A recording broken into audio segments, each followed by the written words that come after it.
प्रियं प्रियकरं निर्मत्सरं पूजितं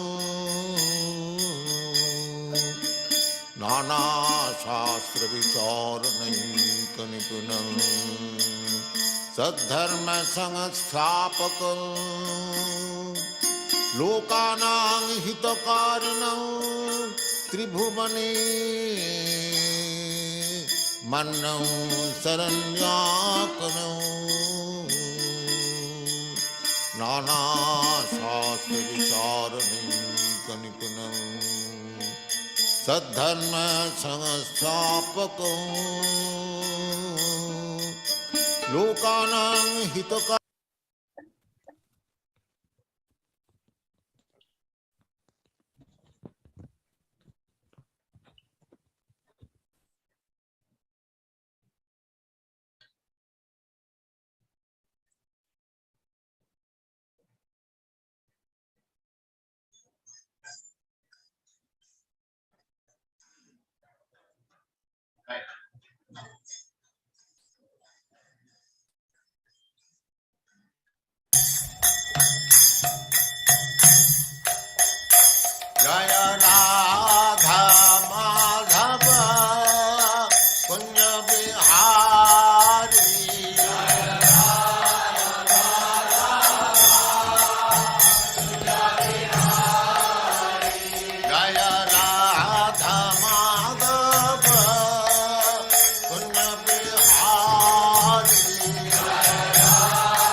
Siddhanta Saraswati Goswami Prabhupada ki jai, Ananta Koti Vaishnavindra ki jai, Namacharya Srila Haridas Thakur ki jai, Prem se kaho Sri Krishna Chaitanya Prabhu Nityananda Sri Advaita Gadadhar Sivas Adi Gaur Bhaktivinoda ki jai, Sri Sri Radha Krishna Gaur Gopinath Sam Kund Radha Kund Giridhardhan ki jai, Vrindavan Dham ki jai, Navadvip Dham ki jai, Swami Bhaktivinoda ki jai, Ganga Mai ki jai, Jamuna Mai ki jai, Tulasi Devi ki jai, Bhakti Devi ki jai, Swami Bhaktivinoda ki jai.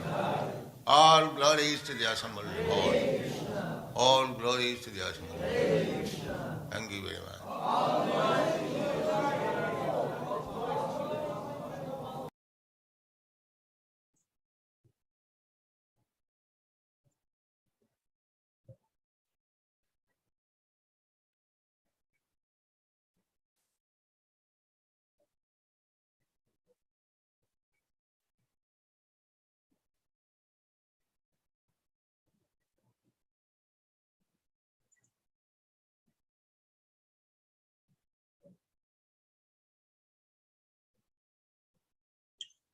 Hare Krishna Maharaj, please accept our humble obeisance and glories to great administration of Prabhupada. Glories to you. Hare Krishna. Hare Krishna, good to see you again, Maharaj. Hare Krishna. Nice to be here. Thank you. Hare Krishna. So, dear devotees, you're all welcome to today's SRIMAD BHAGAVATAM Sangha. We are very fortunate to have the blessings of Maharaj to be with us today. Today happens to be the last day of the month, which is a very beautiful way of ending the month with Maharaj's presence. And so, without further ado, we're going to put the verse on the screen. Maharaj, if you're ready, and then you take it from here. Okay. Thank you. Hare Krishna.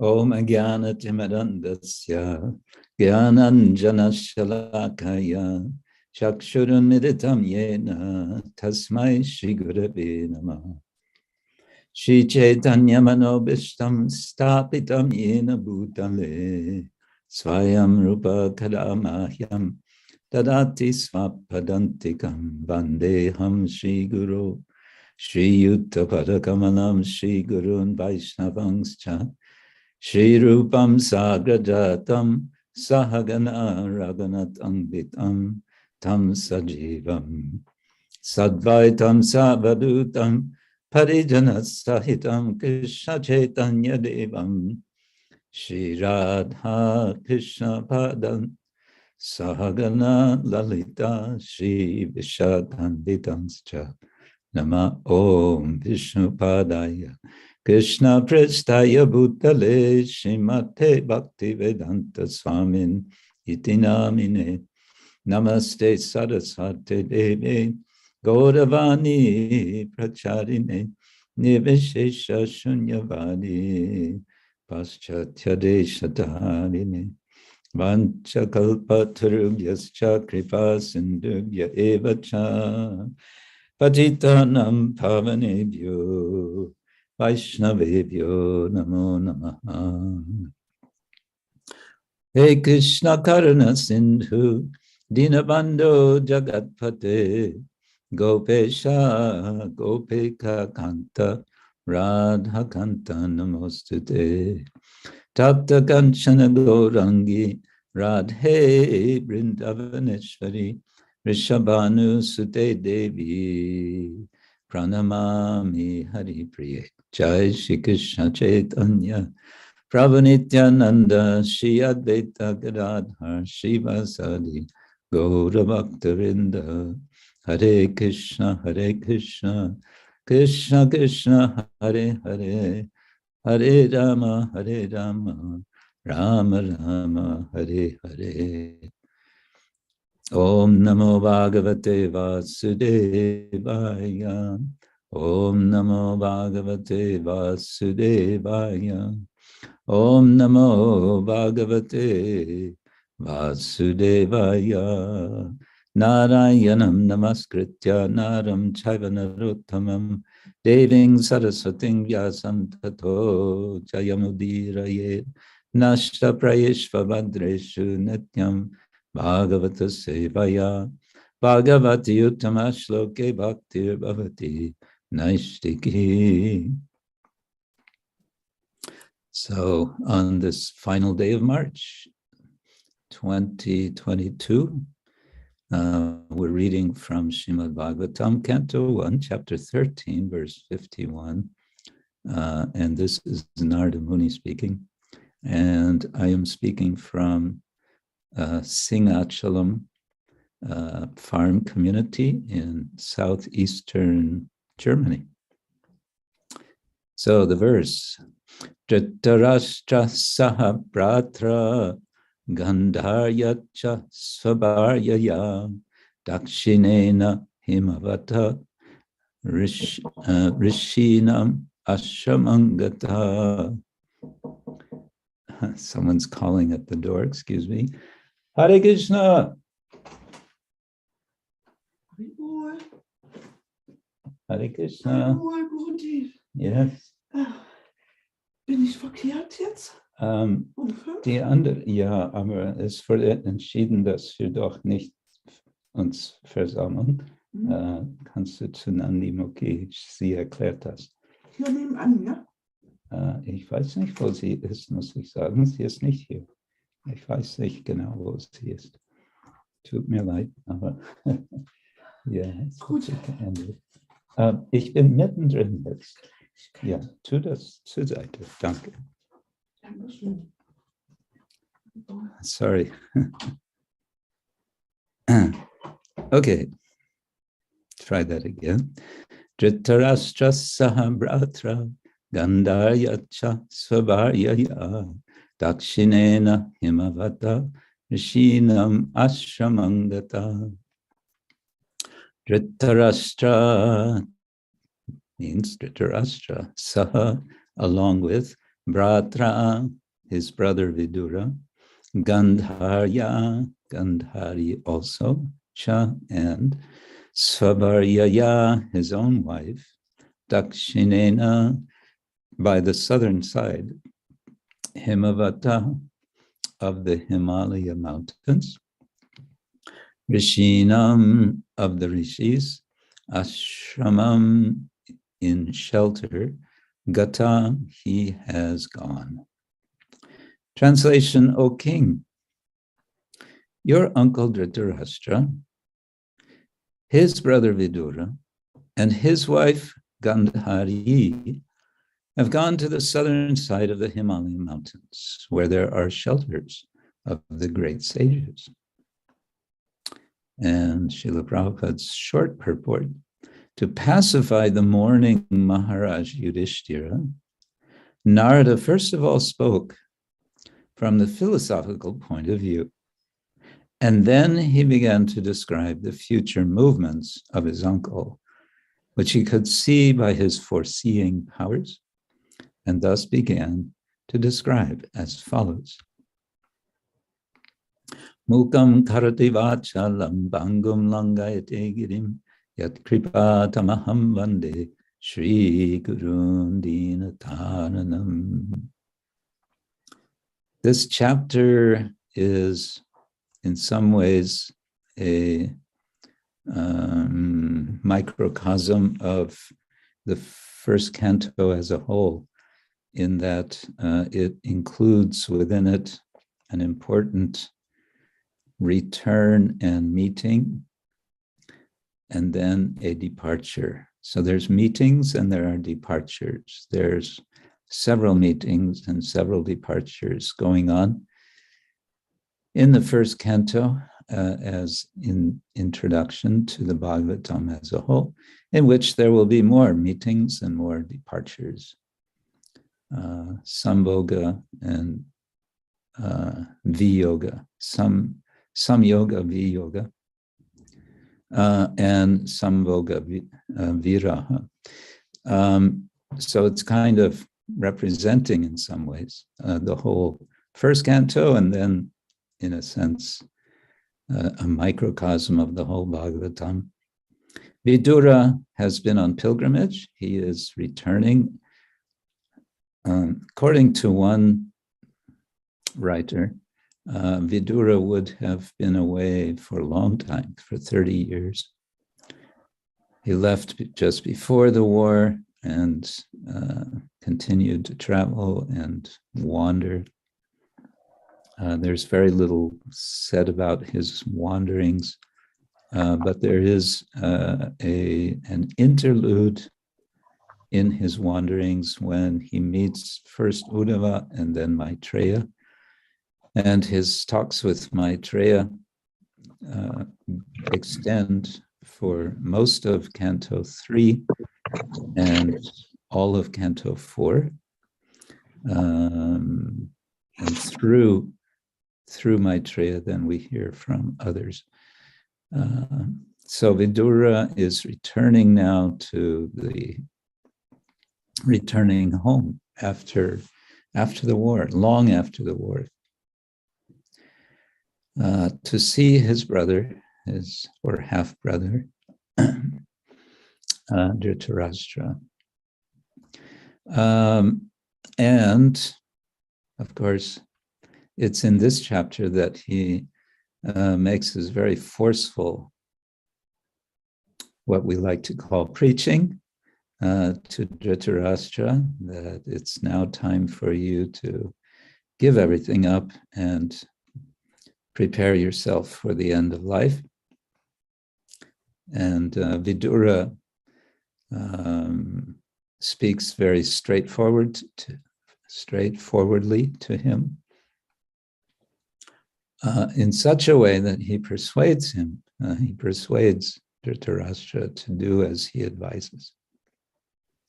That's a sort of motif, persuasion and dissuasion, I want to come back to.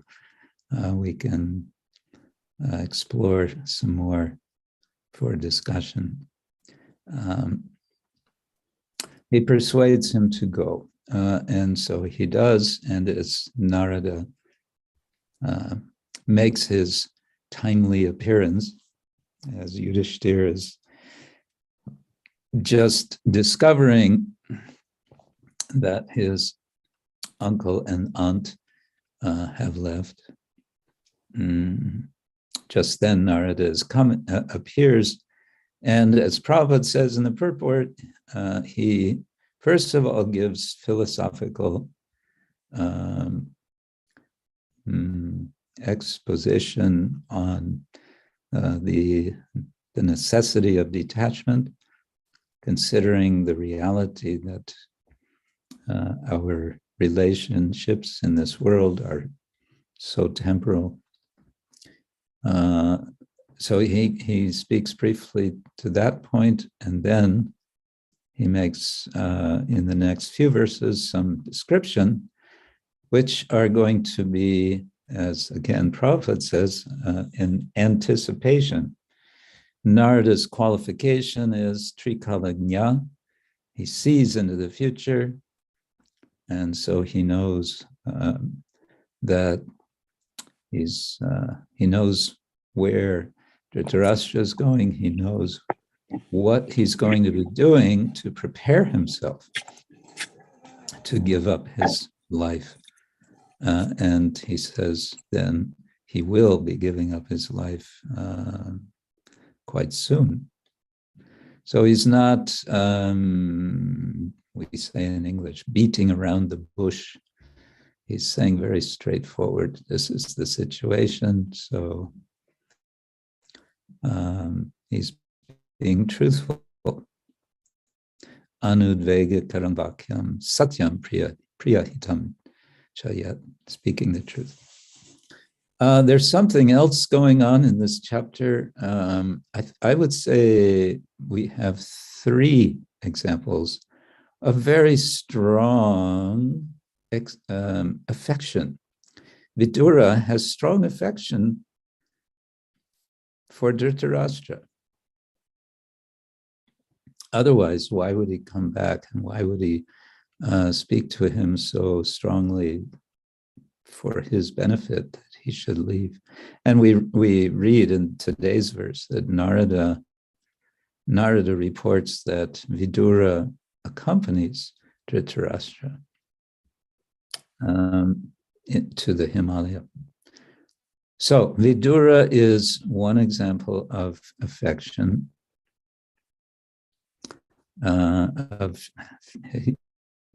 he feels strong affection for Dhritarashtra. We could also mention maybe the other way around, that how much the Pandavas and all of the palace are so happy to see Vidura. And so we get this famous verse, what is it? Bhavad Vida Bhagavatas Tirtha Bhutta Swayam Prabhu Tirthani Bhutani, that you are yourself a pilgrimage place. Because why? Because the Lord is situated in your heart, so that makes you, wherever the Lord is, that's a place of pilgrimage. The Lord is in your heart, you're a place of pilgrimage. And so the devotees recognize that. Yudhishthira, I believe, speaks that verse. Yeah, and another example of strong affection expressed is Sanjaya. Sanjaya, we understand, is Dhritarashtra's secretary. It's Sanjaya who has communicated to Dhritarashtra the Bhagavad Gita, but he's been with him, it seems, from early on, and he has some. We might be surprised. We may think, well, this Dhritarashtra, wasn't he such a rascal? He was, he was allowing his son Duryodhana to have his way, and all of this led to the war and so on. Well, yes, that is there, and at the same time, because the Bhagavatam is there is depth; it's not two-dimensional. So it's indicating that it's presenting characters. It's presenting personalities as having depth. Yes, they may be foolish, they may be weak. Dhritarashtra seems to have been more weak and foolish than evil. He was attached to Duryodhana. That was his weakness. But there's this strong affection, Vidura, Sanjaya. And then Yudhishthira. And this, again, this even more so, we may be surprised. Why would Yudhishthira have affection for the very person, his uncle, who seemed to want him, Yudhishthira, to be destroyed so that his son and his other sons could prevail? So this is the Bhagavatam. It's, again, first canto, and much of what's happening in the first canto is giving a purport to the Mahabharata, saying that just see how these great persons of the Mahabharata, whatever they may seem to have been and however they may have acted, what we should understand on a deeper level is that these were or are great devotees of Lord Krishna. And because they're great devotees, they have great feelings. They have noble emotions. They are of the noble type, not the lowly type. not the Kripanas, they are Brahmanas in the sense of, or Mahatmas in the sense of broad-minded and having deep feelings of affection. So that's basically what's happening in super summary form, turbo summary in this chapter. But what sort of prompts me as I look at this is a subject which I started, how long ago? Some years ago. I was kind of exploring a topic that struck me about the Bhagavatam. What we see in the Bhagavatam is a lot of passages in which someone is speaking to someone else in order to persuade them of something. To put it in very abstract terms. And this persuading is sometimes persuading to do something and sometimes persuading to not do something. Or what we say in English, to dissuade someone from doing something. So in the context of this chapter, we might, the immediate example of persuasion, of course, is Vidura persuading Dhritarashtra to leave for the forest. And if we would sort of wind back the time, the Mahabharata time, prior to the war, what is Vidura doing? He's trying to dissuade Dhritarashtra from allowing his son, Duryodhana, to pursue his path of destruction. He's trying and he fails. Now he's trying to persuade and he's successful. And as I said, there are actually quite a number. Back then, I started making a few notes of examples of this. But what I want to do now is to little bit do the churning. The milk ocean was churned. So Bhagavatam churning, see what all we can come up with as examples of persuasion and dissuasion.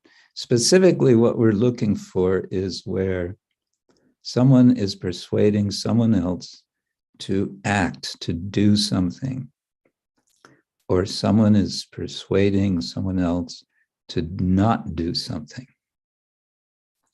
And so, of course, you can say the whole Bhagavatam is persuading us to surrender to Krishna, remember Krishna always, and so on. But more specifically, in terms of the stories, the narratives, let's see what we can come up with, shall we? Anyone want to volunteer with one example that comes to your mind?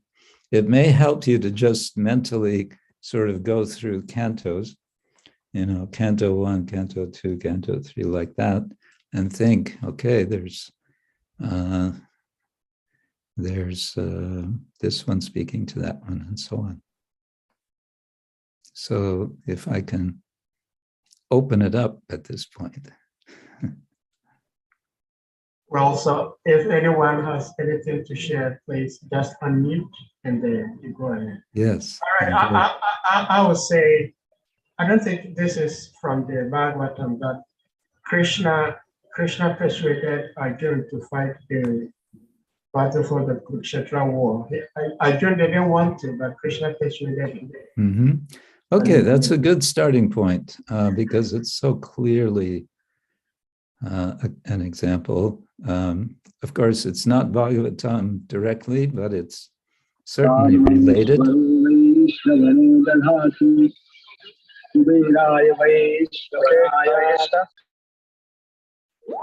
Sorry about that.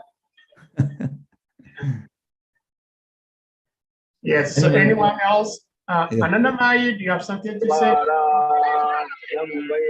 Whoops, there we go again. Yeah, okay.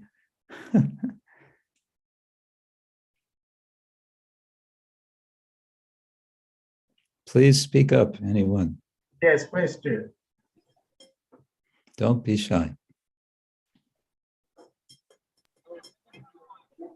You've all been reading Bhagavatam, so we have. Well, Maharaj, I will say, yeah, in the Bhagavatam, we just finished discussing about how Vidura had initially attempted to persuade Dhritarashtra. No, I would say had attempted to dissuade Dhritarashtra from acting the way he was acting, and he was unsuccessful until it got to a point he was successful to persuade him to leave home to go to Himalayas. Yes, I was also mentioning that. It's interesting. Okay. Good. Anyone else?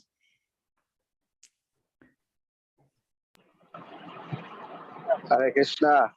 Hare Krishna, please. Yeah, go ahead. Srimad Bharata. I noticed you are disactivating me several times. Okay. Dandavat Pranam Maharaj. There is the Vasudev dissuading Kamsa not to kill Devaki. Oh, okay. That's an amazing that's an amazing case of dissuasion, isn't it? What we might call fast thinking.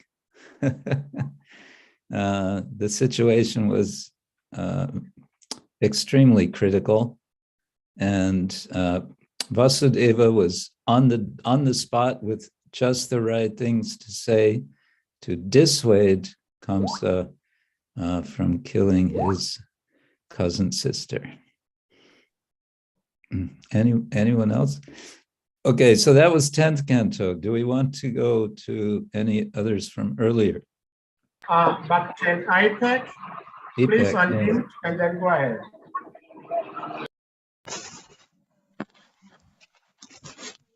Hare Krishna, it's a simple example, but in the first canto, Queen Kunti is trying to dissuade Krishna from leaving. Oh, okay. Is she actually trying to dissuade him from leaving? She's offering prayers, and maybe she's expressing some sadness that Krishna's leaving. I wonder if she's, I don't remember verses where she's actually trying to dissuade him from leaving, but maybe there are.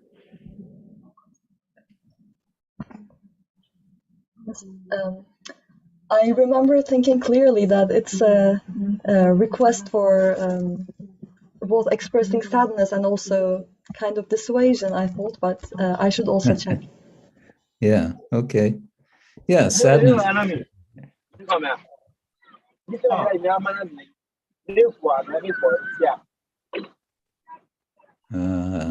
Please, when you're done speaking, remember to mute yourself, please. Can I come up with? Oops. I think you wanted to say something. Please unmute. Sure. You wanted to say something. Unmute. Yes. Okay. Yes. Please. Can we mention the case of Narada persuading, if I can say use the word persuading, Vyasadeva to write about Krishna's pastime? Oh, okay. Yes, why not? Someone might argue that, well, that's a kind of special case of persuasion, because it seems like Vyasa was ready to go and he just needed a confirmation. But I would agree, because I mean, there are several verses of Narada speaking on that point, and so certainly it is a kind of persuasion. Yes, thank you. Dual Alita Devi, please unmute. Hare Krishna, thank you, Prabhu. Hare Krishna Guru Maharaj. Thanks. Well, I have two examples of, I think, of persuasion where Lord Krishna as Matsya persuaded. I've forgotten. Is it Priyavrata? Satyavrata. Satyavrata. I beg your pardon. That he persuaded him to keep him, to save him first from the small pot to the larger pot. Yes. Yeah. And another one is that Krishna persuaded or dissuaded Nanda Maharaj to not to do offerings to Indra, but to do offerings to Govardhan. Yeah, that's a famous example of, we can say, a combination of dissuasion and persuasion. And what's possibly particularly interesting in that case is what is the content of his argument. And of course, we understand it's not really so much Krishna's argument that persuades Nanda Maharaj, is it? It's just the fact that he's Krishna and he's his son and he's so sweet and so charming and this is what he wants. So, okay, we'll do it. Well, Krishna was playing in the card of sentiment and love of his father.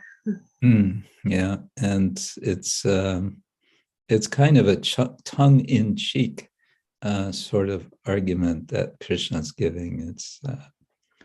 It's a kind of parody, I would say, of karma mimamsa philosophy. So Krishna's just having some fun. Oh, okay, and Okay, Nitya Kishore, please unmute. Hare Krishna. Dissuasion, 3 examples. First example is that Lord Shiva was telling his wife Sati not to go on this gathering ceremony of her father. The second example, that Narada Muni was telling Dhruva Maharaj that he's just a boy, that he shouldn't do these austerities and he should leave the forest. And the third example of dissuasion is that Lord Krishna told gopis when they came that they should go to their home. Interesting, because all 3 examples that you give are failed dissuasions. Lord Shiva tries to dissuade Sati from going to the yajna, but he fails. She goes anyway. She just ignores it and leaves. And Narada tries to dissuade Dhruva Maharaj from continuing his ways as a young boy of yoga, and then and Krishna tries to dissuade the gopis from staying in the forest, and he fails. Of course, in the last case, at least if we take seriously Srila Vishwanath Chakravarti Thakur's commentary, in which he shows how when Krishna seems to be saying, go home, he's actually saying, stay here. He analyzes the Sanskrit in a different way. And if we take that, then Lord Krishna's dissuasion is also just playful. He's just playing, sort of playing with the gopis. Munindra Ghana, please, you may unmute.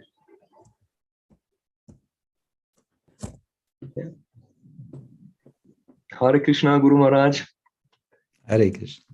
There is also where Hiranyaksha was convinced from Varaha, from Varuna, that not because he's too old.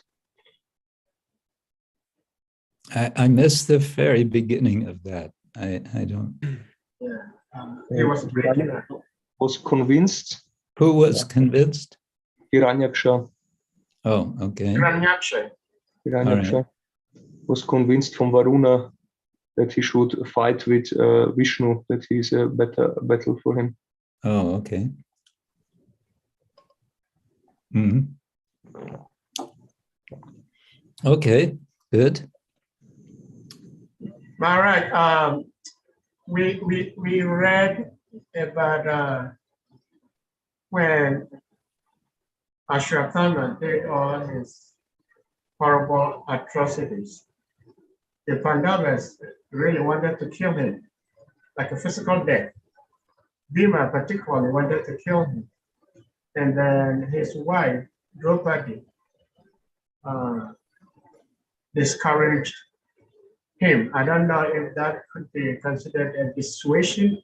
And if it is, she was actually successful in that way. Mm-hmm. Okay, yes, that's a nice example. That's a very special case in that Arjuna found himself between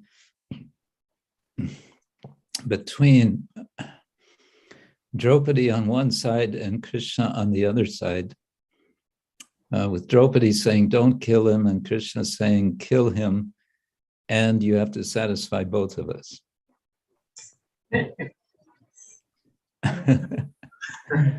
Which, I mean, this is just sort of an aside point, but all these things, all of these episodes relating to the Mahabharata, it could be interesting to compare how it's told in the Bhagavatam with how it's told in the Mahabharata. As I remember reading, because most devotees are only familiar with abridged Mahabharata, and many devotees read as an abridged Mahabharata Krishna Dharma Prabhu's Mahabharata, which is very nice. But one should be aware that when there's a difference, he told me personally, when there's a difference between how something's described in the Bhagavatam and something is the same as described in the Mahabharata, Krishna Dharma Prabhu brings the Bhagavatam version in and replaces the Mahabharata version.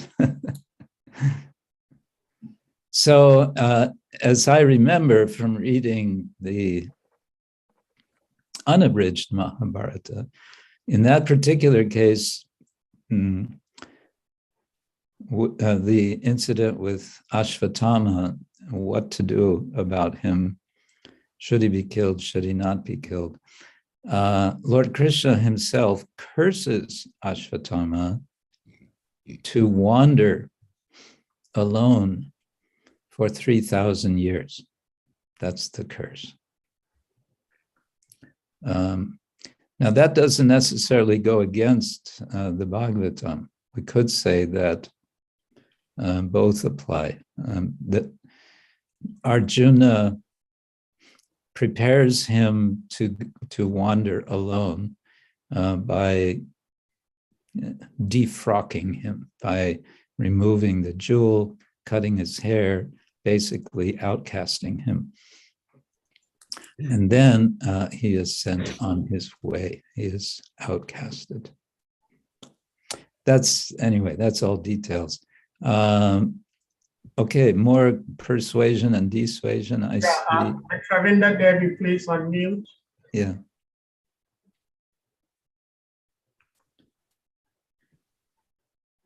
Thank you so much, Hare Krishna Maharaj. Hare Krishna. Please accept my obeisances, all glories to Srila Prabhupada. Thank you so much for spending time with us today. Oh gosh, trying to keep my note. I was trying to hold the information in my head. So Dhritarashtra, in your communication, was affected by weakness, and that overcame his ability to do what is correct, what is dharmic. And in doing so, much calamity happened, even to the point where his own desires and intentions that he chose to use Sanjaya to foresee, he did not get his desire.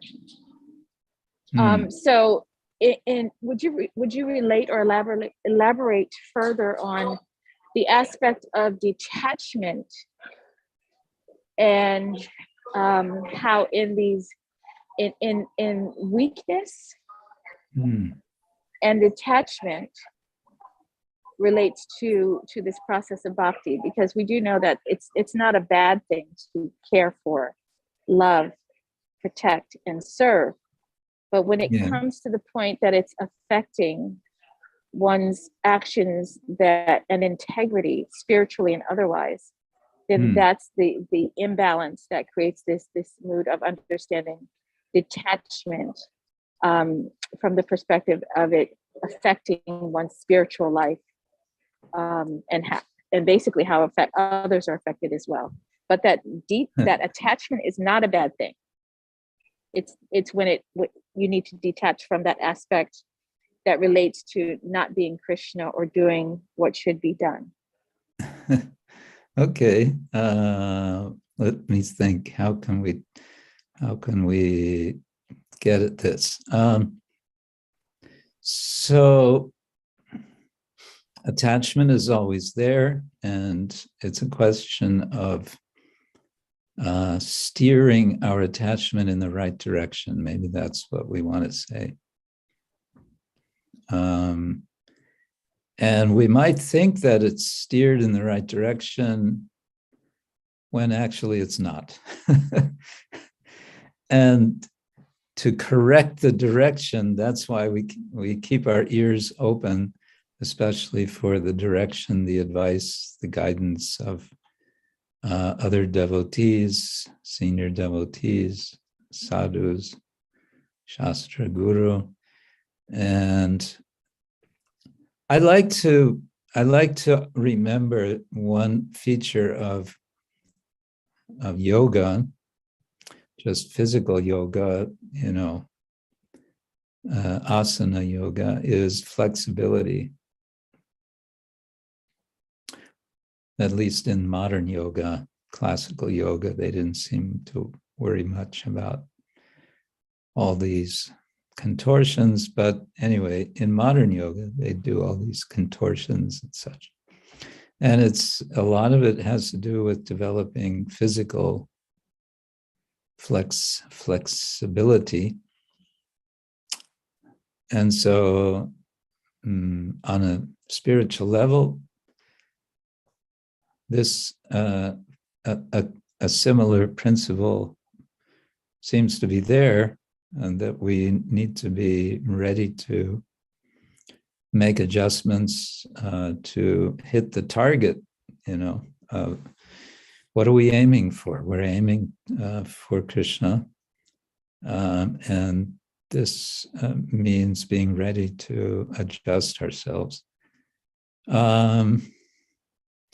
Many times I've given the example of sailing. Anyone who knows about sailboats, how do you sail a sailboat which has no motor, doesn't have any oars? You can only depend on the wind. How do you go against the wind? If you want to get to the other side of a lake and the wind is blowing from that opposite side, you might think it's not going to be possible to get to the other side because you need wind to be behind you, right? Yes, no. Actually, a good sailor knows how to do what's called tacking, which is sailing at a more or less 45-degree angle against the wind for some time, and then tacking 90 degrees in the other angle, still 45 degrees against the wind. Back and forth, you get to the goal. You get to the opposite side, even though the wind was blowing from that opposite side that you wanted. So I think of sometimes of Bhakti Yoga as being an expert sailor, ready to make adjustments. And of course, if the wind changes direction, then one has to make immediately new adjustments to the sailboat. So spiritual life has two aspects. One is that which is not changing, and one which is constantly changing. We have eternal truths, we may like to say, are beyond change, which we are pursuing. And we're in a world which is constantly changing. It's called Jagat because it's constantly in flux. And we worship Jagat Nath. In other words, Jagannath. Jagat Nath becomes Jagannath. Okay, that's briefly, and therefore, in relation to persuasion, dissuasion, yeah, we want to be allow ourselves to be open to being persuaded, to change our minds about something that we thought we were so sure about. Yeah. I hope that gets something to the subject. Oh my goodness, so much, Maharaj. I can't even begin to tell you how much that truly just hit all. Yeah, that's so sweet. Jagat Nath means Jagannath. Yes, that's right. Dira Devi, please, you have something else to share? Go ahead. Dira Lalita, yeah. Oh, yes. Oh, sorry. Well, I do have something to share regarding persuasions. I have a couple of things, if that's okay. So from the 8th canto, we have a Krishna as a Mohini Murti persuaded Asuras to trust her like 108%. And that in order that they would just listen to Mohini Murti, and she put them to sit very far away before she started distributing nectar. That's Yeah. one. And then I have another one, but I'm not sure if that's really persuasion, where Putana persuaded Mother Yashoda, or was that cheating, to give her baby Krishna to nurse him. I'm not sure. I don't know. Does she say anything, or does she just walk in and take Krishna in her lap?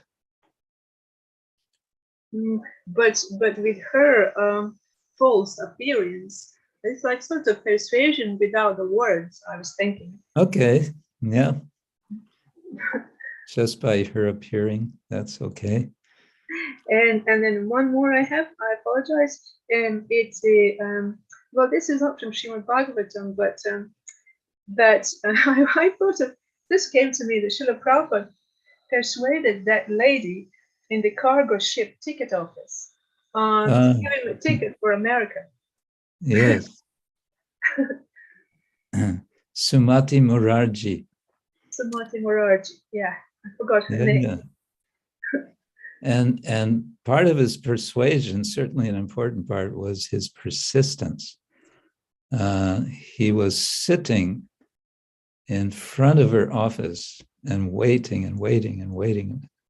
And she saw, you know, first she rejected his proposal, right? She said, you know, you're an old man.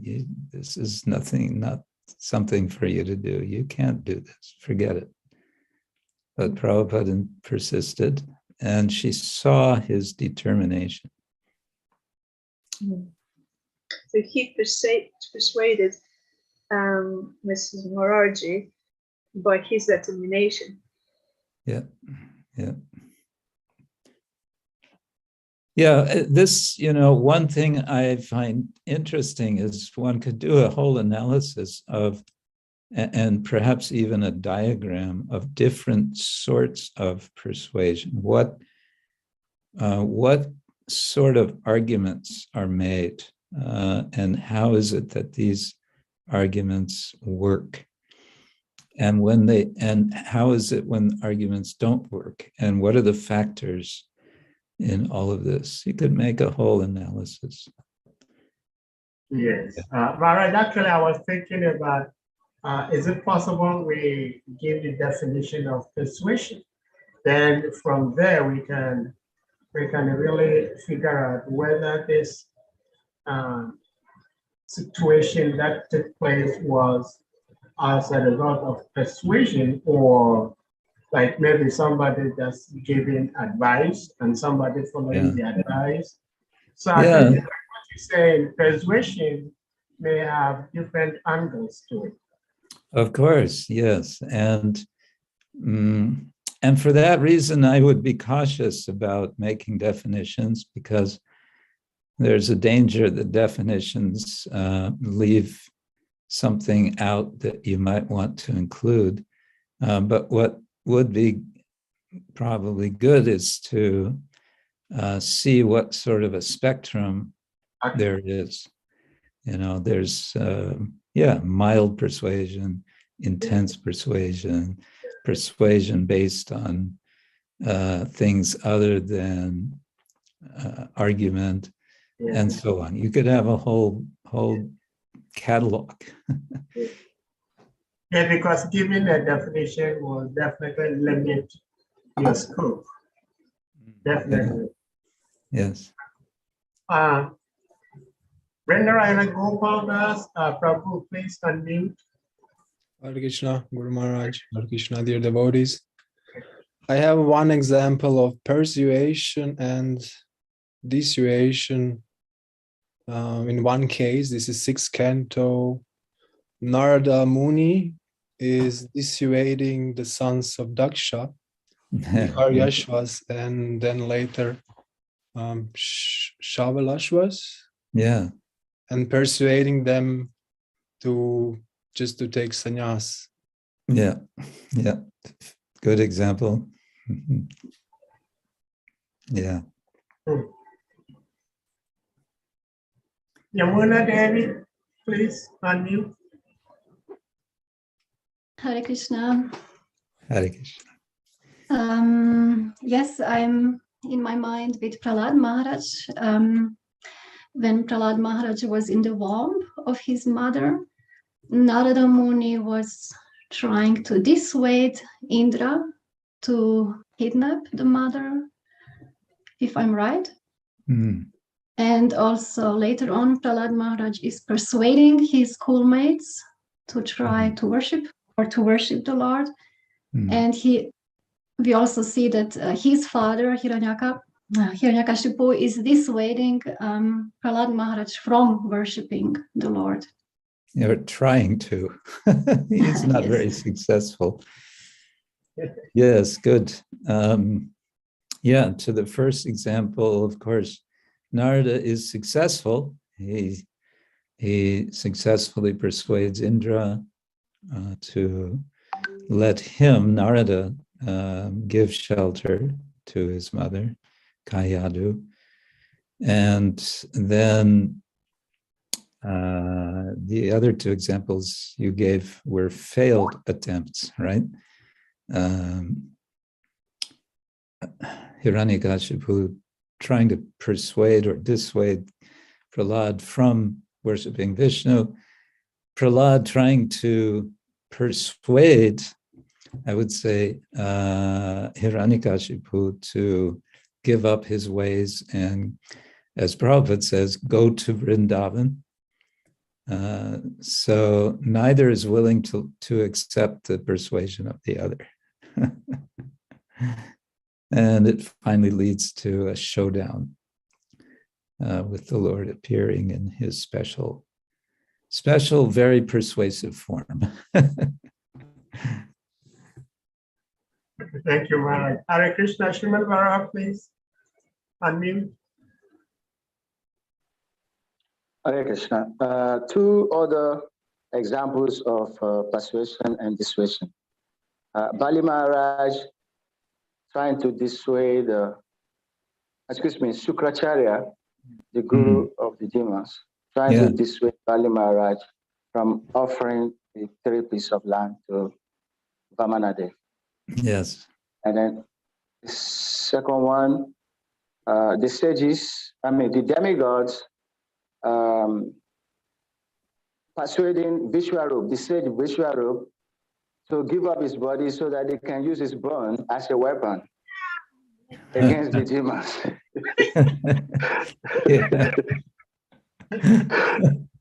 Yeah, that's a quite humorous one because it's Twashta, isn't it? When they approach him, he kind of plays with them in that case. He just has some fun with him. He's perfectly willing to give up his body, but initially he acts like he's not going to do it. So that's a fun example.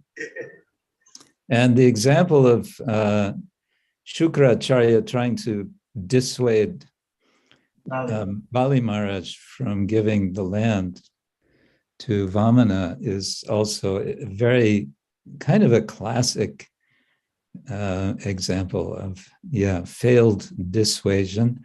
Why? Because Bali Maharaj is quite thoroughly persuaded otherwise that it's a good idea. I always like the way Prabhupada tells the story. He says that Shukracharya is saying, don't do it. This is Vishnu. He wants to trick you. And then Bali Maharaj's reply, as Prabhupada puts it, is, well, if it's Vishnu, let him trick me. Let me be cheated. I think he says it like that. And then let me be cheated by Vishnu. That will be very nice. Thank you. Kavika Prabhu, please unmute. Yeah, Prabhu, thank you very much. Hare Krishna, Maharaj. Hare Krishna. Jai Jai. Yes, Maharaj. So my own example is from Gaura-lila. That was one I was trying, we say, I don't know whether it's possession, but when Advaita Acharya Prabhu called for the Lord to appear, and also there is the other one, when the Lord Nityananda dissuaded in a trickish way from Lord Chaitanya Prabhu to go to Shantipur instead of going to Vrindavan. And also when the devotee also dissuaded Lord Chaitanya from traveling many times before he finally traveled. So I don't know whether some of them are in line with whatever we're discussing, Maharaj. Yeah, no, that's nice. That's a nice example of Advaita Acharya persuading the Lord to appear. Again, what is the kind of essential ingredient of his persuasion? We may say it's his superhuman, certainly, his divine intensity of desire. that the Lord appeared. And so he pleads with him. The second example of, I don't know if I got how you were presenting it, but the whole thing of Lord Chaitanya wanting to go to Vrindavan and Advaita Acharya. Yeah. Nityananda. Nityananda. Oh, Nityananda. Tricks him. He told the coward boy to tell Chaitanya, Prabhu, right. Mahaprabhu, this is Vrindavan. Yeah. So there's some tricks going on there. Some tactics of confusion and tricking. Well, there's so many examples. I mean, we could go on and on, I think. What I wanted to do, and I hope this was serving its purpose, is to alert everyone that this is one way to kind of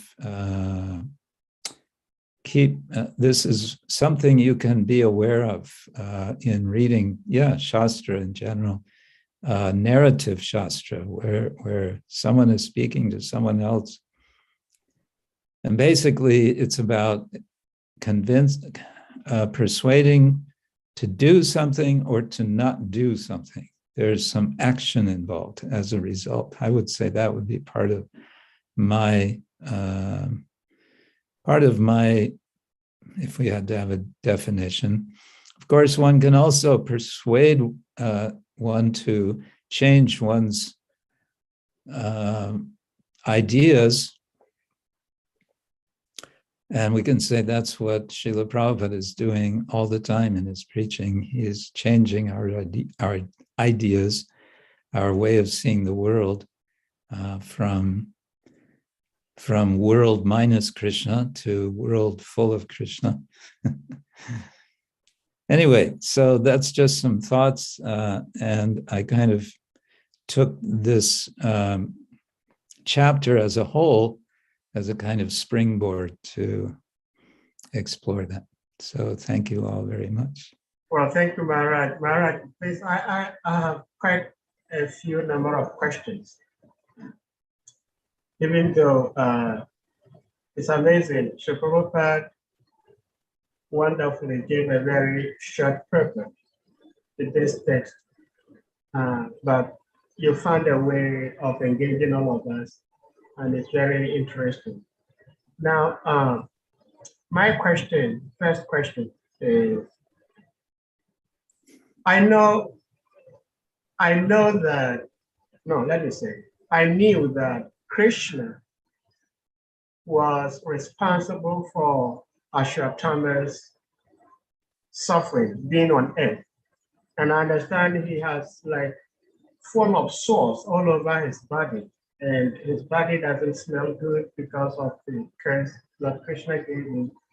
Some people translate Sanjivani as immortal, but it appears Sanjivani is not immortal, just that they have long life to live, but obviously they're going to die at some point. And until today, I did not know that Ashwatthama was cursed to live for 3,000 years. And if Ashwatthama was cursed to live for 3,000 years, why then do we continue to say that he's still in the Himalayas when the curse pronounced on him had been 5,000 years ago, and he is only to live 3,000 years ago? That should mean that he's no more here. Am I right? Well, I don't know if I could give a satisfactory answer to that one.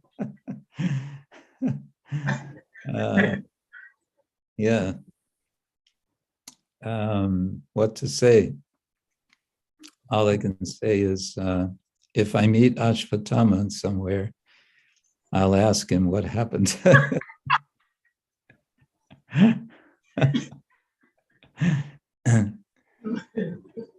Yeah.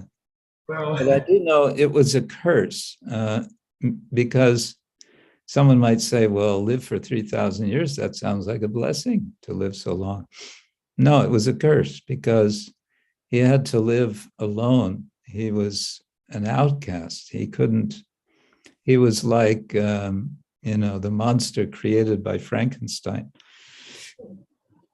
That in Mary Shelley's famous novel, the monster, who is often confused, and people think the monster's name is Frankenstein, but no, he was the creation of Dr. Frankenstein. He was so much suffering because he looked quite horrible, and so no one wanted to have anything to do with him. They were frightened, and this was extremely painful to him because he wanted companionship. He's actually referred to in the novel as a vegetarian,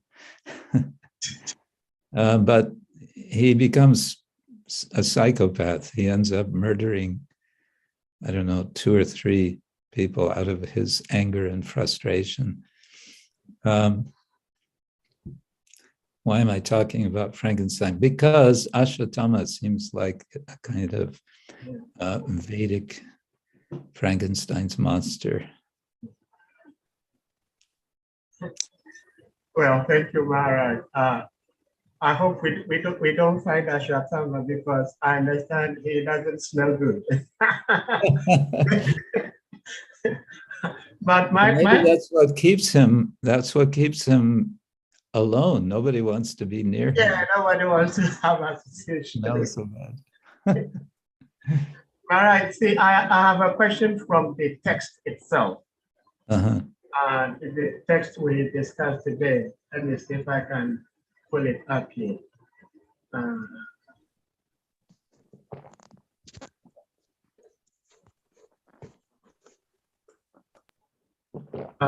It says, this is Narada Muni speaking. Quote, your uncle Dhritarashtra, his brother Vidura, and his wife Gandhari have gone to the southern side of the Himalayan mountains, where there are shelters of the great sages.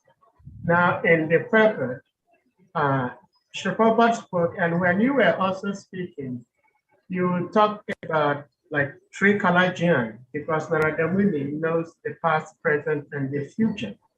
And so he could tell what Dhritarashtra was going to be doing. And so from verses 52 onwards, he will be describing what Dhritarashtra will be doing. My question is, how does one know ahead of time what someone else is going to be doing? Oh. If we are not robots, if we are not being manipulated, if we are not programmed to behave in a particular way, how does one foretell that this person is going to behave this way, that way, and they do happen? So should we then conclude that we are programmed to think, to act the way we think and act? Okay, well, that's a real stump the Swami question. Okay.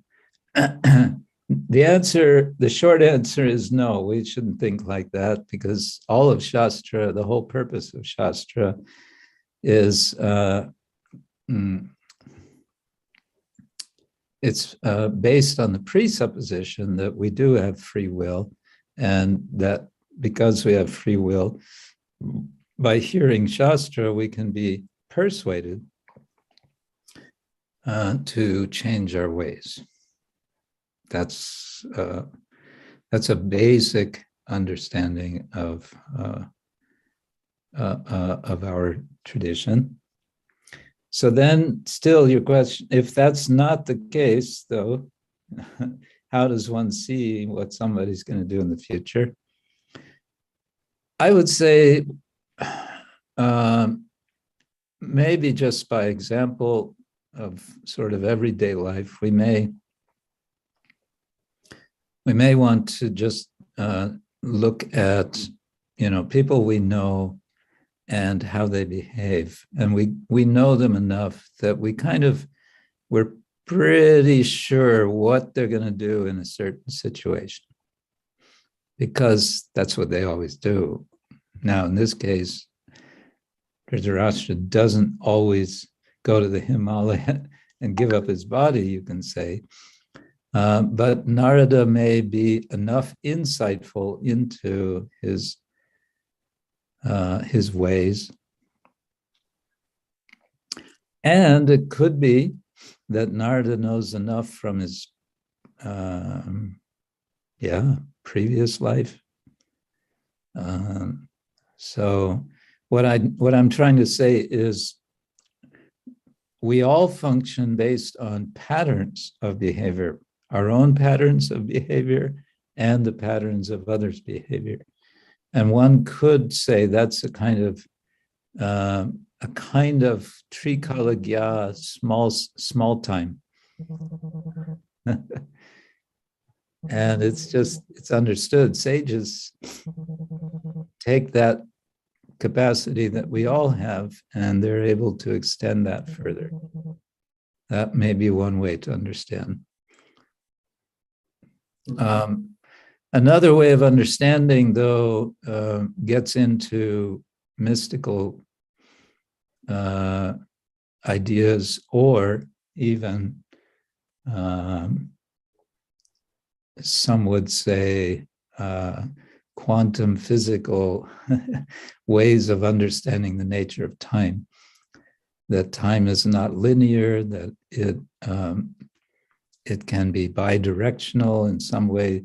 It's all beyond my understanding, but there's any number of philosophers who have, and mystics who express something like this, something about actually seeing something in the future.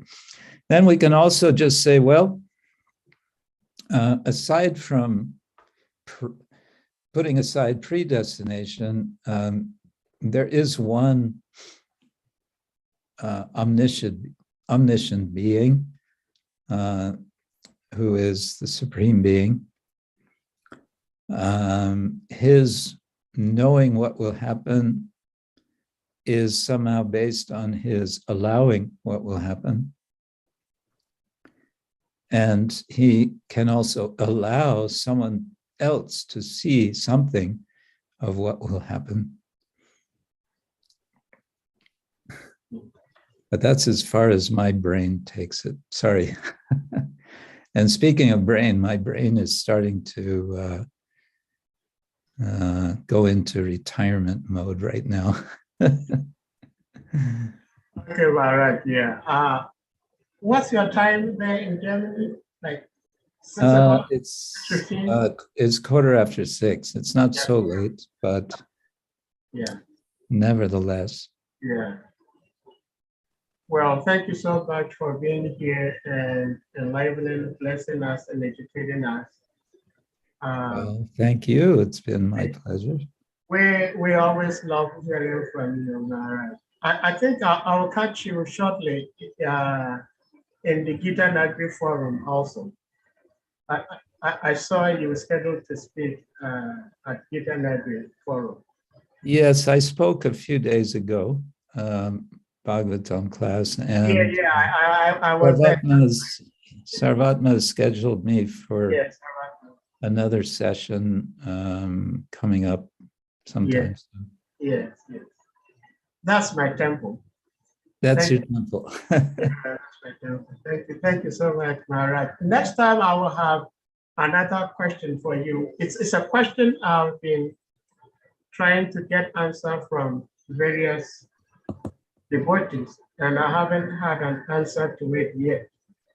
And actually, I think I should have asked that question first, because it was a question I had prepared it down for you. And I started asking other questions, and you have to go. So next time. Next time. Yes, next time. Yeah. Okay. Kamiganapur, do you want to say something? Maharaj has to go. Yeah, I just want to appreciate Maharaj for engaging our intellect in browsing through all the scriptures to bring out all this persuasion and dissuasion. Thank you very much, Maharaj. It's a very nice of engaging our devotees in the collection. Thank you, Maharaj. Thank you.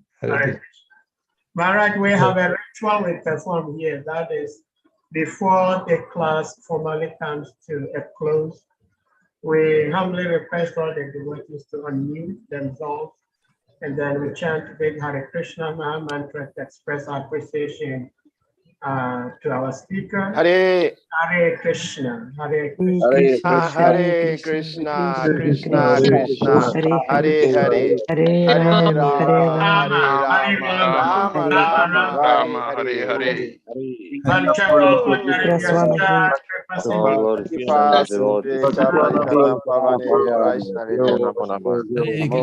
Gaur Premanande, Haribo. Maharaj ki jai. Jai. Maharaj. Srimad Bhagavatam ki jai. Jai.